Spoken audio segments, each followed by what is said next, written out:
Ed Reardon's Week by Christopher Douglas. Episode 5. Ed Reardon is on fire. 5 ways the Mablethorpe porpoise stranding could end. Well, there only appear to be 2 ways listed here, but already we seem to have moved on to equity release deals, and Grange Hill's star is unrecognisable. Doubt I'd have recognised him even without the ravages of time, or his fatal weakness for McFlurries. Monday. I generally make it a rule, when reading an article for which I haven't paid, to scroll no further down than the photo of rotten teeth designed to frighten me into a dental plan. That way I don't waste time that could more profitably be spent enjoying a pipe or staring out of the window at the electric scooter dumped on top of the hedge opposite. However, since the Reardon laptop developed a condition every bit as serious as those already mentioned, I've been forced to keep scrolling upwards, downwards, and otherwise keeping the thing continuously occupied, or it shuts itself down, as willfully as a porpoise beaching itself on the Lincolnshire coast. Dad, why is it always me that has to deal with your tech problems? I tried the RNLI, but they were useless as ever. I really am most grateful to you, Jake. You could have called Ellie. She lives closer. Yes, but your sister's talents lie elsewhere. Well, I guess chanting and casting a spell on the keyboard wouldn't help much. Might be worth a try. You see, the moment I stop, it goes dead, and I have to start the wretched thing up again and re-enter my password. And then it comes back to life? It does, but with a photo of an idiotic mountain or an iceberg or a rope bridge of interest to none but the binge-flying gap year generation. Right. And with an accompanying fun fact that it's the 3rd most awesome bungee jump in Colorado or wherever. I mean, it couldn't be worse, really. OK, so let's just park the resentment for everyone who went to uni for a minute. No, I'm not resentful at all. There have been several silver linings to all this enforced keyboard action. I've done my accounts. I wished happy birthday to people I haven't corresponded with for decades. I've asked after their grandchildren. I've even written a play. Cool. What's your password? Elgar 98 to 23. Oh, yeah. How long is it now? 16 weeks, 4 days. Not so fun fact. So Elgar was 25 then. Must be hard. Yes. Shouldn't have turned your nose up at the rabbit I found for you. Oh, awesome. Look, that's Cavolia Island. I went candlelit reindeer sledding there. So you get one of these every time you log in. Cool. Well, it's not cool if it happens every 2 minutes. It wouldn't be so bad if it told me something useful, like how many Plantagenet kings were left-handed, or Frank Tyson's bowling average in the 1954-5 Ashes. There, see, it's shut down again. OK, Elgar 98 to 23. There we are. Oh, that one's really good. Look, Rihanna used to help her dad run a market stall. Never knew that. I don't know why you're groaning, Dad. This is pretty much giving you the answers to all the pop culture questions you get annoyed about in quizzes. I must admit I hadn't thought of it in that light. You should nick them all. Start running a quiz again like you used to, but rebrand it into something people might actually enjoy. Charge 10 quid entry? You could clean up. What's the play about, anyway? It's a duologue between myself as a young writer and me as I am now, with all the wisdom of hindsight. Hoping to hit the hen night market with that, are you? With the right cast, it could be quite commercial. A play about how hard it is to be 2 writers. I think you're wasting your time, Dad. Alan Bennett did it. But everyone loves him. No one's even heard of you, apart from people you've insulted or terminally fallen out with. How is your mother, by the way? Dad, she doesn't want to... It's all right. I'm not going to try to re-establish contact. We were never meant for each other. I wish her well. You still seeing Maggie? Oh, yes, I'm still the one she doesn't come home to. Welcome to the club. What do you mean, which club? The club of men on the side. Ah, male mistresses club, I like it. Well, that would make a play. And what's your experience of male mistressing? How long have you got? Well, the screen won't go dark for another 25 seconds. So... No, should be fine. I've altered your settings. You see, just to be able to say that with confidence. What kind of woman would two-time a man with your gifts? Plenty. OK, so I've got to go teach a class now. In what? You know, the master's course I run in podcast production. What? Glad it's not just me who wastes his time. Afternoon, Ping. Oh! Anything good on Zoopla? Seriously, Ed, it would be a lot easier for you and for the agency if you learnt how to use the document sharing app. Oh, I very much doubt it's quicker than getting the train here. I quite fancied the day in town anyway. Visited a couple of old North London pubs of fond memory. Ugh. Well, quite. It's wall-to-wall craft beer now. Pestilence in the land. Have you tried Stormtrooper 9X? It's actually quite nice. They all taste the same to me. Like an Alka-Seltzer smeared with Marmite. Whatever happened to the good old pint of wallop? I have literally no idea. Young's Ordinary, Ruddle's Blue, Fuller's ESB. Okay, so back in the day, right, what kind of snacks did you have with your wallop? Well, let's think. Chipsticks, Cheese footballs, obviously. Pickled eggs, of course, in a rusty top jar on the counter. Why do you ask? No reason. So I can't tell you anything about what I've been doing this week until you sign a non-disclosure. Oh dear, what have you done? Parked in another flower bed? No, it's a possible commission for you, pickled egg man, and you can't be considered until you sign on the screen there. Oh, it's the fingertip routine, is it? Like taking in a parcel for next door. Pink, this is a photo of a bungalow for sale in Pembrokeshire. Oh, sorry. Yeah. I was thinking maybe reclad it in clapboard, build a deck. The view's a maze. What do you reckon? Well, if you think my 10% commission will be enough to fund this project. Yeah, I mean, they're looking for comedy skills.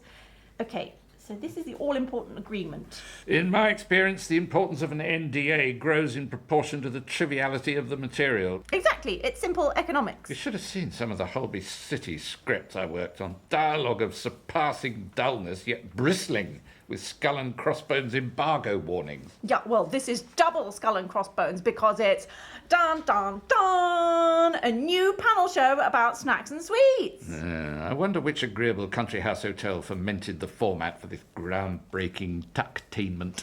It is revolutionary, actually, because all the stand-up comics have to guess whose favourite old school snacks are whose, and here's the twist. They have blindfolds? Oh my God, who's leaked this? I knew I shouldn't have talked to A.N. Wilson at the Spectator party. Those G&Ts were heinous. Don't worry, it was just a hunch. Your stand-up snack secrets are safe with me. Okay, so it's called Fess Your Chew, working title. All the snacks and sweets you love from the noughties. And the stand-ups bring their favourites, do they? Yeah, but the problem is some of the guys are like really lazy. Yeah. Remember Tom, Zach and Will Zitz from Cheese Cricket? Vividly. They brought their own buzzers. Consummate pros. Right, they're going to be in it, but they want someone to, like... Link each snack to an embarrassing experience while staying at their girlfriend's parents' house. Ed, you are on fire. I am, aren't I? Would you like to read a play I've written? No. It's very good. It's a two-hander about a writer and his younger self. Ed, we're a serious literary agency. Understood. So where is this snack chew fest likely to be shown? Dave Jar Vu plus 5 gold or something? No, it's for Radio 3, to replace the opera from the Met on Saturdays. Righto, count me in. In the meantime, I think I might go and spend my licence fee at the Oxford Arms. Excuse me, no boozing all afternoon in a farty old pub. You've got work to do. I met a lovely girl at a quiz there once. I often think of her. Pink and black hair, badges, nose stud. Our love was all too brief. Can you sign an NDA not to tell me one more single thing about it? It was just one night, but what a night. Ugh, Ed, go away. I'm going to need at least half an hour on Rightmove to take my mind off that. I passed the afternoon, also the evening as it turned out, at the old Oxford, my mind drifting back to that quiz night in the late 90s when I won not only 4 cans of cider for the spot question about Tranmere Rovers, but also the affections of the marvellous Quizzy Gillespie, she of the badges and nose stud. Tonight I arrived home alone and ciderless, but not entirely sober. Despite a rather pointless scuffle with the scooter, now sticking out of the hedge opposite, I remained in good spirits. And over a nightcap, I sifted through some of the old question sheets from my, on the whole, unsuccessful quiz nights at the Lockkeeper's Arms. It occurred to me that my son had hit on something. With the addition of the fun facts appearing on my laptop over recent weeks, I had the means to reboot, rebrand and relaunch the Ed Reardon quiz with a more inclusive, eclectic character. All I needed was an assistant. Oh, hi, Dad. Hello, Ellie. Is my grandson in? He's doing his clowning class this evening. Is that an electric scooter? Might need charging up, but otherwise it should be fine. But there are leaves and twigs in it. Camouflage, probably. It's an ex-army model. I know I missed the boy's birthday, so I hope this makes up for it. Well, come in. Well, Smile's not really into militarist stuff. He wants to go and study clowning in Bucharest. Oh, is it cheaper there? Like the dentistry ads they keep sending? They like to start them young in Romania. It's impossible to retrain the face muscles after they pass 16. I can imagine. It's his end-of-year show on Friday week. Tea? Please. Haven't got any milk, I'm afraid. Oh, I've trained my face muscles to pretend I don't notice. So that's a career option, is it? Clowning? Oh, says the author of Nans We Said Goodbye To in 2022. Fair point. Actually, I'm probably going to be working for Radio 3 quite soon. Really? Yeah, I can't talk about it much. Have to sign an NDA, but should put snacks on the table. Oh, more exciting news. I'm going to start my quizzes again, with slightly more youth content this time. Oh, careful. You don't want to alienate your core following of strange-looking men in black with crisp crumbs stuck all down their fronts. They can hardly be blamed for the adhesive quality of fleece fabric, Ellie. I was going to ask you to be my attractive assistant. You should ask Jake. I've already imposed on him to fix my computer. He's been chasing after some woman called Quizzy. I'm sure she'd be up for helping out. Quizzy? Yes, she's a quizzer. She's not called Quizzy Gillespie, is she? Dunno. She wears black clothes like the blokes. And she's cheating on him. Yes, he mentioned a liaison, but not a name. How old is this Quizzy? 24, I think. Way too young for Jake. Oh, good. Why? Oh, nothing. Just fatherly interest. Anyway, I'm going to be running my quiz online, so if it helps, you wouldn't have to talk to any of the men in black. Just keep score. It's Friday week. Dad, that's Smile's show night. Ah, so you can't? No. And I thought you might want to be there. Yes, of course, but... Your own grandson's performance. He's worked incredibly hard. It's amazing. He runs around really fast, pulling a long string of sausages out of his trousers. Oh, I'll be sorry to miss that, especially if he throws the odd one into the audience. But I'm afraid I've advertised my quiz now. Oh, I don't get what you see in quizzes. They're just safe spaces for the socially challenged. I've taken 60 quid in bookings. I'm not surprised. They get 2 hours of absolutely guaranteed protection from emotional engagement. That's far from true. Many a relationship owes its inception to the pub quiz. I can't believe any life-changing event ever came out of a quiz. You wouldn't know most of them were alive if they weren't jiggling their knees under the table. Well, it may not be pulling chipolatas out of your pants, but there is some skill to it. I'm sorry to miss Smile's show. I'll send him a copy of Mariella Frosttrap's smoky barbecue sauces to wish him luck. Right. Well, it'll be something to read while the scooter's charging up. I'll leave it here. Oh, might need to get the wheels looked at, too. Question 5. Which moron directed The Batman? Maybe a bonus point for each of the dunderheads who wrote the script. Coming! I just turned Radio 3 off. Wish I'd done that an hour ago. Hey, Dad, how's it going? Jake, how nice. I'm just putting the finishing touches to round 3 of the quiz. Oh, great. Did you manage to set some youth-friendly questions? What do you think of the tiebreaker? Drink? Please. Which river in New Zealand do entitled narcissistic graduates say is the best for whitewater rafting in a car tyre? Maybe loose graduates? You don't want to grade shame any dropouts. I'll gauge the mood of the room. You all set up for video streaming? Ah, It's okay. I'll sort it for you. that's most kind of you. So, I was wondering if you could maybe do me a favour. I heard you got a radio gig with Will Zitz and Tom Zack. Have you been talking to Ping? Yeah, Quizzy and I met her in a bar. She was wrecked on Stormtrooper 9X. Yes, it's the new dry martini, I believe. She said you're going to be working on Fess Your Chew. Awesome idea, by the way. Thank you. I'd really, really love to get Tom and Will on my podcast. If you could give me their emails. Supposed to be confidential. Dad, I've got a whole hour a week to fill, and I've had Captain Birdseye on twice already this month, and Count Binface wants paying. Any others you know? I'd really appreciate it. All right, I'll look at my contacts. Need to have a cull of the dead ones anyway.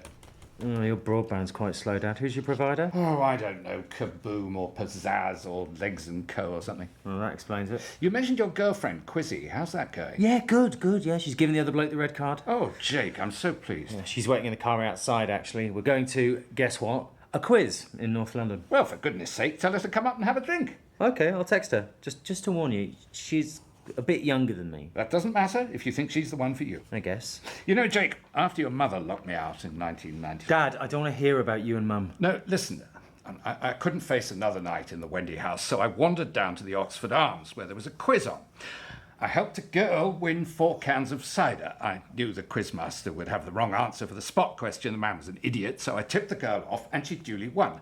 Things, shall we say, progressed. Stop telling me this stuff. I don't know what to do with it. The point is, I think she may have been the love of my life. Or lost love, I should say, because your mother took me back and we continued acrimoniously for another year when we should have split up. So all I'm saying is don't let your Quizzy get away.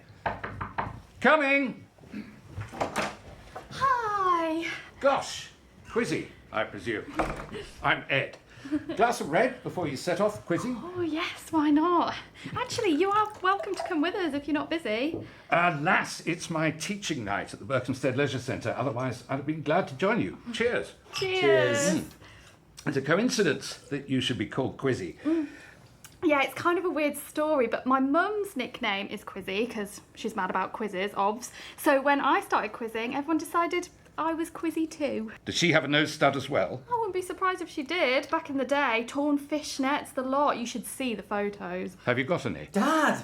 Sorry, it's nostalgia for Quizzy's past. And Actually, we are one short on our team tonight. Oh, no, are we? Yeah, I just got a text. The Onion Bargy Bandits pulled out. Oh, we're stuffed if there are any opera questions then. Ed, if you fancy it, Jake says you're awesome on old school stuff. Yeah, gotta say. Thank you. Anything before 2000, when he suddenly decided everything in the world was rubbish and not worth knowing. I'll text you my number so you know where we are if you change your mind. 1:15, drink up, we better go, we'll be late. Okay, wish us luck.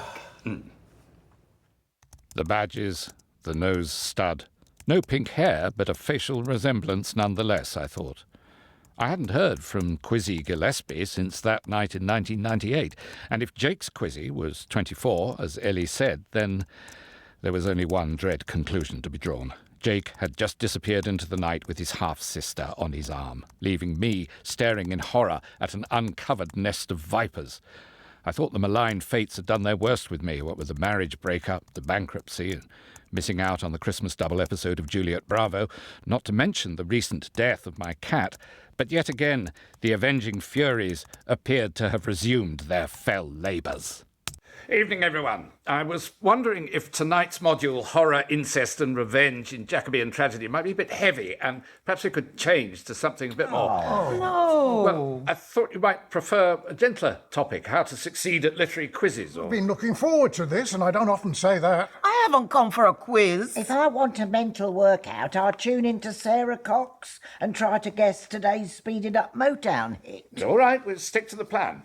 Good, because I read The Duchess of Malfi on the exercise bike at the gym. Excellent, Winnie. What did you make of it? Lovely. I opened a bottle of Sicilian Red when I got home and went right back to the beginning. Even better second time. I'm not surprised. But what about when Duke Ferdinand turns into a wolf and takes a shine to his sister? It's a sickening development, surely, that awakens all our deepest fears. Oh, well, nobody is completely normal, are they? What's normal, anyway? Just a bit of harmless lycanthropy, you think? Oh, you get far worse in Leighton Buzzard Town Centre on Saturday nights. Nevertheless, Olive, Webster intends us to be shocked by the awful degradation into which the Duke has fallen. Well, I've got a lunar phase clock that my niece gave me, and I can't deny it. I do come over a bit funny when there's a full strawberry moon. Well, luckily we've got a few months' grace until the next one, so perhaps we could use the time profitably to examine the nature of retribution in The Revenger's Tragedy and 'Tis Pity She's a Whore. In these great works, nothing is forgiven or forgotten. Oh, no one who did your last quiz at the Lockkeeper's Arms is forgiven or forgotten either. You've not got many takers for next week, according to Facebook. I'm doing it online this time. My son set up a video link, so it should be fairly straightforward. Famous last words? Yes, it took us a while to get going with online home learning, but now we're doing yoga with Adrienne every other morning. Good for you, Olive. I'm going to move us on now, if that's all right, as I have a tricky family situation to deal with later. Someone turned into a wolf? Oh, nothing like yoga for thinking through a problem. Mind you, Adrienne puts you into some queer positions. My neighbour and I were stuck for about 20 minutes with our heads between our legs. Couldn't see Adrienne on the screen. No idea how to untangle ourselves. Oh, what did you do? Well, if Lorna hadn't come round to return the Radio Times, we'd still be on the floor of the lounge now, with our BTMs in the air. Which brings us nicely to the revelation scene in Act 3 of John Ford's 'Tis Pity She's a Whore. Assuredly, one of the darkest of all Jacobean tragedies. Hi, Dad! Over here. Oh, thank goodness I caught you. I thought you might have left. Celebrating a win in the quiz. Look, 2 cans of cider. Yeah, economic downturn or what? Congratulations. I'm sorry, but I have to tell you both something rather serious. Well, I hope it explains those totally unhinged voice messages you left on our phones. Yes, I'm sorry. I wasn't thinking clearly. Saying we shouldn't be together because Quizzy splits her infinitives and can't spell fuchsia. Yeah, and I'm actually all right with that. It's homogenous that I struggle with. Really? Not difficult, surely. And you told me that Jake's 57 and he turns into a wolf when there's a full moon. Thanks for that, Dad. And for telling me Quizzy's ex has an enormous podcast with 50,000 subscribers. I apologise. It was a crass attempt to drive a wedge between between you. I'm afraid you must know, Quizzy, that your mother and I shared a brief but tender liaison one August night in 1998. Really? In Ibiza? No, in Stoke Newington. Her name was on the bell by the front door. Quizzy Gillespie. My mum's name is not Quizzy Gillespie. Isn't it? No, her full nickname is I Feel Quizzy. Nowhere near as good as Quizzy Gillespie. She'll be spewing when she hears about that. I see. It seems I've been worrying unnecessarily. Quizzy Rascal's another good one. Oh, yeah, although there are millions of them out there now. True. You're absolutely sure she wasn't a Monday night regular at the Oxford Arms on Chalk Farm Road in North London in 1998? Her and Dad were still living in Ibiza. You see, it's at times like this that you really need an old nursemaid to produce a locket and prove that everything's all right. Or a handbag like Miss... Prism, Importance of Being Earnest, Act 3, yeah. I think that calls for 3 pints of Stormtrooper and some scratchings. Hi, Ed. Hello, Pig. I just wondered if any money had come through from Fess Your Chew. Not yet, but that material you sent to Tom, Zach and Will Zip. Ah, did they like it? Yeah, but it was a play about 2 writers. Ah, I must have got the attachments the wrong way round. I meant to send them the snack anecdotes and ad-libs for Fess Your Chew. The Royal Court Theatre must have wondered what on earth to do with them. I'm sorry, Pink, I've been a bit distracted. So, Tom and Will want to do your play. Really? That's marvellous news. I always said they were bright boys. They want to do it as a podcast. Good. Well, I really do think that's the future, don't you? Not if you want to get paid, it isn't. No, but I suppose it's exposure. Yeah, the only people who get paid for podcasts are the ones who are already rich and famous. Everyone else might as well bark like a dog in the street. There are several successful examples of exactly that, I think. Anyway, apologies to the boys. I'll get the snack anecdotes off to them straight away. Cool. And the Royal Court want to know when would be convenient for you to pop in for a chat? Good grief. Well, yes, I'm free any time. Only joking. Bye. So we move on to question 3. Can you repeat the last one? Give Sorry? us the last question again, please. You must have dropped out again. Question 2. The grossly overrated film Groundhog Day, starring Bill Murray, won a BAFTA in which year? All got that? Good. So round 3, question 3. Internecine is a word commonly misused by illiterate journalists and commentators. After a dry run in the afternoon, I had successfully mastered video streaming and looked forward to performing in front of an audience again after far too long an interval. The bookshelves, forming the background of my shot, were filled with selected classics, including many of my own works, which would later be distributed by post as prizes to the lucky winners. I'd removed some of the more contentious titles, such as Liz Truss, A Walk with Destiny, and placed a vase in the void created by the absence of Lose a Stone a Week with Lord Beefy Botham. I slipped into the quilted smoking jacket, cravat and tasselled cap, placed the Reardon trademark bottle of claret on the side table, and next to it a lighted candle for further theatrical effect.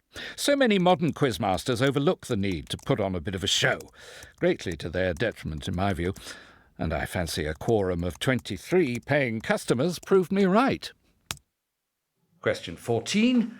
How many spelling mistakes were there in the first edition of Nick Hornby's last novel? Again. Question 15. Is that No. better? Can you hear me now? We lost you after question 1. Well, let's get to the end of the round and I can repeat them all then. Question 15. How many of the Guardian's Whoa Factor 10 zip wires are in Costa Rica? heard anything since question 1. Can we have question 2 again? You're very indistinct. Obviously, your broadband suppliers are letting you down. It's your broadband, not mine. 2, please. All right, question 2 once more. What page is it? Here we are. The grossly overrated film Groundhog Day. Why are you holding those? Mind the candle. Why are you holding it? What did you say? No, you've gone again. Right, one final time. The grossly overrated film Groundhog Day, starring... Questions are on fire. Water on it. Look out. Right, just get a cloth. This will do. No, it won't. Tea towel. Tea towel. There we are. There. That's fine. It's all right, everybody. No, it's still burning. Or has it made it worse? Yeah. No. Yes. There we are. It's out now. Almost. Right. And we'll turn that off. Right. Good. Sorry about that. You all right? Yes, fine, The thanks. cravat's all burnt.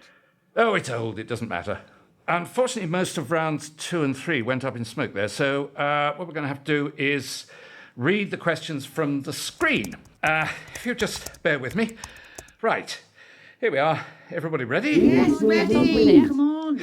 The grossly overrated film Groundhog Day, starring Bill Murray. Stay calm, everyone. Stay calm. You all right, sir? Goodness, hello. Who called the fire brigade? The station got a call from someone doing a quiz. I was just passing. No, it's all fine now. Oh, we'll just have a look around if you don't mind, sir. Oh, hi, everybody. Hi. Sorry you've had a wasted journey. Unless you want to join the quiz. Normally I would. I'm one of the Quizzards of Oz from the Dog and Duck. Well, you're most welcome. No, I can't when I'm on duty, can I? Of course not. Thank you anyway. Oh, go on then. Just one question. This one on the screen. What year did Groundhog Day win a BAFTA? I'll give you a clue. It's an anniversary this year. I knew that was it. No, it isn't. It is? It won in 1994. This is 1993 on... On what? Oh, Wikipedia. You call yourself a quizmaster and you go by Wikipedia. Oh, your Zooms work perfectly well when you want them to. Those who aver that nothing of any moment transpires from a pub quiz would have been roundly disabused by the positively operatic events of the last few days. Lost loves, unacknowledged children who turn out to be acknowledged after all, and a Wagnerian conflagration at the end. The world must be rebuilt. It won't be, but at least there's Supermarket Red and Radio 3.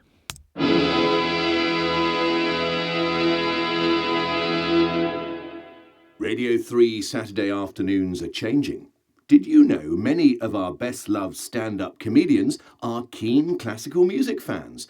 And starting this week, you'll be able to hear some of them in place of our live opera from New York. Will Zitz and Tom Zack star in a brand new panel game about sweets and snacks called Fess Your Chew. Oh, dear God. Off! Just a minute. Hello? Hi. Oh, it's you, officer. I didn't recognise you out of uniform. Thought the quiz might still be going. No, but we didn't finish very long ago. Rather an eventful evening. Oh. All right then, I'll...